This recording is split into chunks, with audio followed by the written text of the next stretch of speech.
আগামী কয়েকদিনের ওয়েদার এরকম, যেমন আজকে ফেয়ারলি হোয়াইট স্প্রেড রেন দেওয়া হয়েছে অল ডিস্ট্রিক্টসে। আর হোয়াইট স্প্রেড রেন দেওয়া হয়েছে আপনার নর্থ বেঙ্গলের 5টা ডিস্ট্রিক্টসে রেনফল দেওয়া হয়েছে। আগামীকাল সব ডিস্ট্রিক্টে হোয়াইট স্প্রেড রেনফল ফোরকাস্ট করা হয়েছে। 8 তারিখে ফেয়ারলি হোয়াইট স্প্রেড রেনফল সব ডিস্ট্রিক্টে দেওয়া হয়েছে। আমি আগে ফোরকাস্টটা বলছি। আর 9 তারিখে সাউথ বেঙ্গলের সব ডিস্ট্রিক্টে হোয়াইট স্প্রেড রেনফল দেওয়া হয়েছে এবং নর্থ বেঙ্গলের সব ডিস্ট্রিক্টে আপনার ফেয়ারলি হোয়াইট স্প্রেড রেনফলের সম্ভাবনা দেওয়া হয়েছে। আর 10 তারিখে সব ডিস্ট্রিক্টে আপনার ফেয়ারলি হোয়াইট স্প্রেড রেনফলের পূর্বাভাস দেওয়া হয়েছে।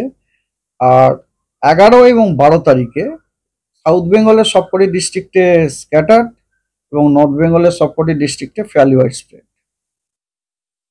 সারা সপ্তাহটাই বৃষ্টি থাকছে। সারা সপ্তাহে মানে যা সিনপটিক সিচুয়েশন, হাওয়ার যা গতি, তাতে কিন্তু সারা সপ্তাহতেই পশ্চিমবঙ্গের সবকটি জেলাতেই অল্প বিস্তর বৃষ্টি হওয়ার সম্ভাবনা আছে।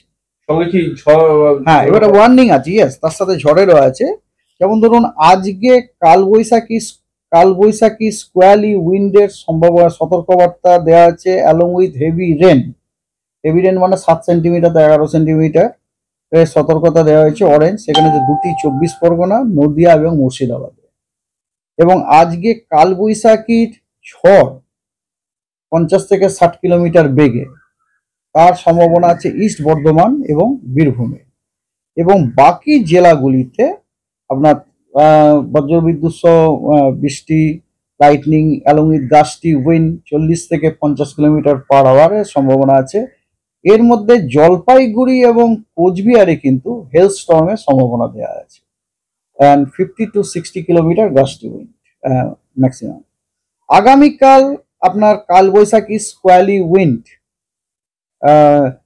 সম্ভাবনা with 50 to 60 kilometre squally wind along with heavy rain সম্ভাবনা আছে নর্থ এবং সাউথ 24 পরগনা, ইস্ট মেদিনীপুরে। আর কালবৈশাখীর স্কোয়ালি উইন্ডের সম্ভাবনা আছে আপনার হেভি রেনটা কিন্তু ওখানে বলছি না, সেটা হচ্ছে ওয়েস্ট মেদিনীপুর, বাঁকুড়া, বর্ধমান এবং বীরভূম। কালবৈশাখীর যে ঝড় যেটাকে বলি আমরা 50 থেকে 60 কিলোমিটার স্পিডে। আর বাকি জেলাগুলিতে 40 থেকে 50 কিলোমিটার গাস্টি উইন্ডের সম্ভাবনা আছে, থান্ডারস্টর্ম, লাইটনিং, রেন।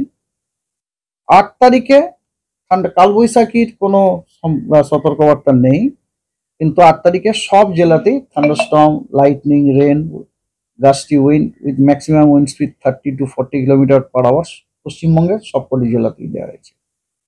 9 তারিখে সাউথ বেঙ্গলের সবকটা জেলাতে ওই thunderstorm, gusty wind, lightning, rain দেওয়া আছে। তাহলে গাস্টি উইন্ড 40 to 50 কিলোমিটার স্পিডে সাউথ বেঙ্গলের সবকটা জেলাতে। আর নর্থ বেঙ্গলেও একই কন্ডিশন, খালি উইন্ড স্পিডটা আপনার 30 থেকে 40 কিলোমিটার পার। আর 10 তারিখে আপনার সমস্ত ডিস্ট্রিক্টে, আপনার সাউথ বেঙ্গলের সব ডিস্ট্রিক্টে থান্ডারস্টর্ম, লাইট। সাউথ বেঙ্গলে কিন্তু এই সপ্তাহটা দেখুন প্রতিদিনই থান্ডারস্টর্ম, লাইটনিং, গাস্টি উইন্ডের কিন্তু আমরা সতর্কবার্তা দিয়েছি। আমরা আশা করছি হবে 40-50। আর 10 তারিখে আপনার নর্থ বেঙ্গলের জন্য কোনো সতর্কবার্তা দেওয়া নেই। তো এই হলো ব্যাপার। মৎস্যজীবীদের জন্য সতর্কবার্তা দেওয়া আছে, যে যেমন যেটা কালকে দিয়েছে না, তারা যেন 7-8 আপনার তারা যেন আপনার ভেঞ্চার যেন না করে আর কি। নৌকোগুলোকে যেন ঠিকঠাক করে বেঁধে রাখে এক জায়গায়। দুটো নৌকো যেন পাশাপাশি না থাকে, তাদেরকে ঠক্কর লাগার সম্ভাবনা থাকে। কবে অবধি আপনার ওরা সমুদ্রে যেতে পারবে? ওটা মানে 7-8 নয়, আমি একটু দেখে নিই। ওটা যদ্দূর 7-8-9 হবে।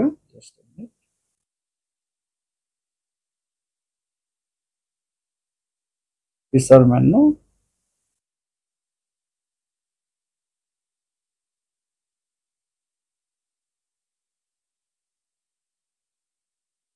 তবে আমরা আজকে খুবই আশা করছি কলকাতাতে অ্যাটলিস্ট থান্ডারস্টর্মটা কোথাও হবে। এটা সি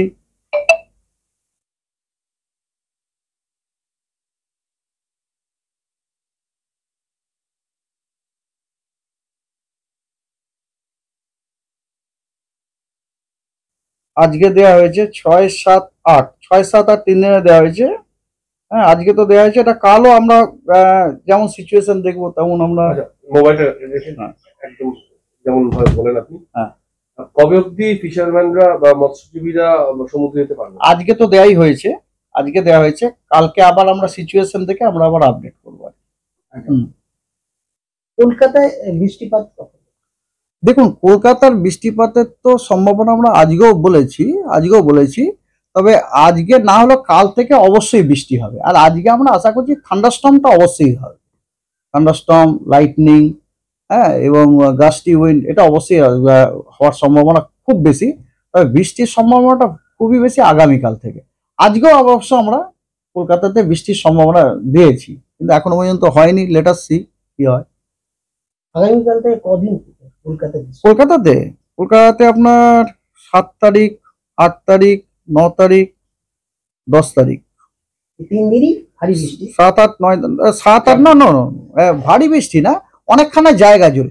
কেন বলছি কলকাতা, কারণ আমরা দেখুন এই 7, 8, 9 এই দিনগুলিতে, 7, 8, 9, 10 এই দিনগুলিতে পশ্চিমবঙ্গের সবকটা জেলাতে ফেয়ারলি ওয়াইড স্প্রেড রেনের কথা বলা হচ্ছে। Now if I take Kolkata তার মধ্যে ইনক্লুডেড, তার মানে ফেয়ারলি ওয়াইড স্প্রেড মানে মোর দ্যান 50% এরিয়াতে বৃষ্টিপাতের সম্ভাবনা আছে। সেই কারণে আমরা কলকাতাটাও এক্সপেক্ট করছি আর কি। এবং তার মধ্যে আগামীকাল হচ্ছে ওয়াইড স্প্রেড রেনের সম্ভাবনা। ওয়াইড স্প্রেড মানে মোর দ্যান 75% এরিয়াতে বৃষ্টি, more than 75% area. In that case Kolkata, এই জন্যই বললাম আপনাদেরকে কালকে বৃষ্টির সম্ভাবনা খুবই বেশি। আজকে হলেও বিক্ষিপ্ত হবে, আজকে হলেও হতে পারে, আজকেও আমরা আজকে হলে বিক্ষিপ্ত হবে। আজকে হলে বিক্ষিপ্ত হবে।